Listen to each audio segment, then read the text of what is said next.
Every day we hear the same warning that modern life is poisoning us. Invisible toxins in the air, in our food, in our water, in our homes. We're told these toxins build up silently, causing fatigue, brain fog, weight gain, inflammation, even chronic disease. And the symptoms feel real. You wake up exhausted, your head feels heavy, your body feels slow, something just feels off. So when someone tells you why, when they give that feeling a name, it sticks. Your body is toxic. Reset your system. Cleanse what medicine ignores. The message is everywhere. Juice cleansers, detox teas, foot baths, supplements, IV drips. An entire industry built around a single idea. You are full of toxins. And unless you act, unless you cleanse, flush, detox, those toxins will keep building, slowly breaking you down. The solution looks simple, natural, almost ancient. Drink this, avoid that, do this for 7 days, and you'll feel clean again. But here's a question no one asks. What exactly are these toxins? Where are they stored? How do we measure them? And if they're so dangerous, why hasn't medicine found them? What if the fear is real, but the explanation isn't? To understand how detox became modern medicine's most powerful myth, we have to look at the promise it makes and why it feels so believable. The detox promise doesn't sound radical. It sounds reasonable. After all, we live in a world filled with chemicals. We eat processed food. We breathe polluted air. We sit too much. We sleep too little. So when someone says your body is overloaded, that it needs help, it makes sense. Detox doesn't accuse you of doing something wrong. It tells you this: you're not broken, you're just overwhelmed. Reset, cleanse, restore balance. And detox offers something modern medicine often doesn't. A clear cause, a clear fix, and a clear timeline. 7 days, 14 days, 30 days. Not uncertainty, not probabilities, not we'll monitor this, just a plan. This language feels scientific. Cellular detox, inflammation reduction, pH balance, lymphatic drainage. These are real words used in the right order with the wrong meaning. Because detox rarely explains how it works. It doesn't name the toxin. It doesn't measure the level. It doesn't show the pathway. It simply promises removal. I had more energy. My skin cleared. I finally felt like myself again. And here's the hardest part to admit. Many people really do feel better, which makes detox even more convincing. Because improvement, even temporary improvement, feels like proof. Medicine is careful. Detox is confident. Medicine explains risk. Detox promises control. Medicine says this might help. Detox says this will fix you. But confidence is not evidence. And feeling better doesn't always mean something harmful was removed. So what exactly happening when people detox? What's changing in the body and what's just an illusion? To answer that, we have to leave the marketing behind and look at the one system detox never talks about. The one already doing the work. To understand detox, we have to start with something rarely shown in detox ads. The system's already in place doing the work. Your body is not passive. It is not waiting to be cleansed. It is not storing vague poisons hoping to be rescued. It is actively detoxifying every second, every day. The liver. The liver is your primary detox organ, not metaphorically, biochemically. It uses complex enzyme systems, known as phase 1 and phase 2 pathways, to convert harmful compounds into forms your body can eliminate. Real toxins with real chemical names. Alcohol, medications, environmental pollutants. This process doesn't pause. It doesn't need a cleanse. And it doesn't speed up because you drink green juice. The kidneys. Your kidneys filter your blood continuously, about 180 liters every single day. They regulate electrolytes, acid-base balance, waste removal. If something truly toxic is in your bloodstream, your kidneys work to remove it, or you get very sick very fast. Detox teas don't improve this process. They just make you urinate more. The lungs. Your lungs eliminate volatile compounds, carbon dioxide, solvents, byproducts of metabolism. Every breath out is a form of detox. The gut. Your gastrointestinal system binds and removes waste daily. Fiber helps this process. Starving yourself does not. Skipping food doesn't rest or detox organs. It stresses them. The skin. Sweat feels like detox, but sweat is mostly water and electrolytes.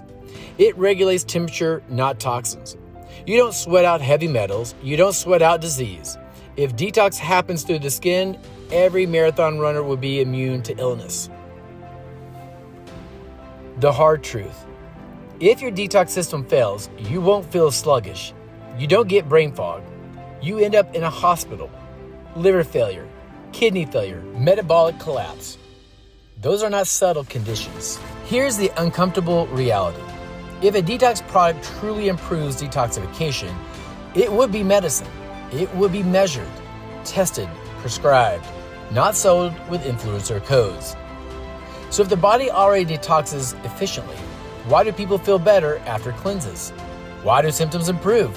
Why does the illusion feel so real? To answer that, we have to look at what's actually changing and what's simply being misattributed. Here's where detox becomes powerful.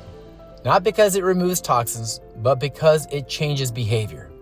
Day 1, you stop eating ultra-processed food. You drink more water. You reduce alcohol. You slow down. Even without detox, those changes alone can improve how you feel in a matter of days. Less bloating, more stable blood sugar, a lighter feeling. But detox claims the credit. Most cleanses dramatically reduce calories. This causes rapid weight loss, glycogen depletion, short-term weight change, which feels like progress. But it doesn't detox. It's temporary physiology, the placebo effect. Belief changes biology. When people expect improvement, their brains release neurotransmitters.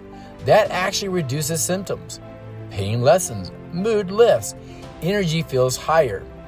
That doesn't mean the treatment worked, it means the mind responded. Detox isn't just a product, it's a ritual. You plan, you commit, you focus on your body. That sense of control, especially during stress, is profoundly soothing. The foot bath test. This moment convinces people. The water changes color. It looks like proof. But remove the feet and the water still turns brown. The color comes from electrolysis, metal reacting with water, not toxins leaving the body. Why this matters. Feeling better doesn't mean something harmful was removed. It means something helpful was changed. And when the detox ends and normal life returns, the symptoms often return too. Not because toxins came back. Detox works the same way many illusions do. It gives the right experience for the wrong reason. And when we misunderstand the reason, we chase the wrong solution. But misunderstanding detox isn't just confusing. Sometimes it's dangerous. Most detox products don't help, but some of them hurt. And that's where the story changes. For some people, detox becomes a substitute for medicine. They're told their symptoms aren't disease, they're toxins. So instead of testing, diagnosing, treating, they cleanse. Weeks turn into months, months turn into years. And real diseases, cancer, autoimmune illness, endocrine disorders, quietly progress. By the time they reach medical care, the window for early treatment is sometimes gone. Here's the irony. Many detox supplements harm the very organ they claim to support. Herbal compounds, megadoses, unregulated blends, they don't undergo the testing medications do. And today, dietary supplements are among the leading cause of drug-induced liver injury. Not because people misuse them, but because they trust them. Extreme cleanses can cause dehydration, low potassium, low sodium, heart rhythm disturbances, especially in older adults, people with kidney disease, those on blood pressure or heart medication. What starts as clean eating can end in the emergency room. Detox often blurs into restriction. Food labeled toxic, eating labeled dirty, normal hunger framed as weakness. For some, detox becomes socially acceptable starvation. wrapped in wellness language. Cleanses aren't cheap. Teas, programs, IV drips, monthly subscriptions. People spend thousands chasing relief. They never last. Because the problem was never toxins. The tragedy isn't that people want to feel better. That's human. The tragedy is that detox teaches the wrong lesson. That your body is broken. That medicine is hiding something. That health must be purchased. But here's the truth detox never tells you. Your body isn't failing you. It's protecting you. And when we stop fighting it with myths, something remarkable happens. We start helping it instead. When people say, I feel toxic, fatigue is real. Brain fog is real. Inflammation is real. What isn't real is the explanation they were given. What people usually need isn't detox. It's sleep. It's real food. It's hydration. It's movement. It's stress relief. It's mental health support. Those don't sound dramatic. They don't come in bottles. They don't promise transformation in 7 days, but they work. Why these things help? Better sleep regulates hormones. Movement improves insulin sensitivity. Protein and fiber stabilize energy. Reducing alcohol protects the liver. Managing stress reduces inflammation. Not by removing toxins, but by supporting physiology. Health doesn't come from purging the body. It comes from working with it. The liver doesn't need cleanses. The kidneys don't need flushing. The gut doesn't need starving. They need consistency. Why myths persist? The detox myths thrive because they offer hope without complexity. They give certainty in an uncertain world. But certainty without evidence isn't health. It's comfort. You don't need a reset. You don't need a cleanse. You don't need to be fixed. Your body already knows how to protect you when we stop interrupting it with myths. Sometimes the most powerful medical truth isn't something new, it's remembering how the body already works.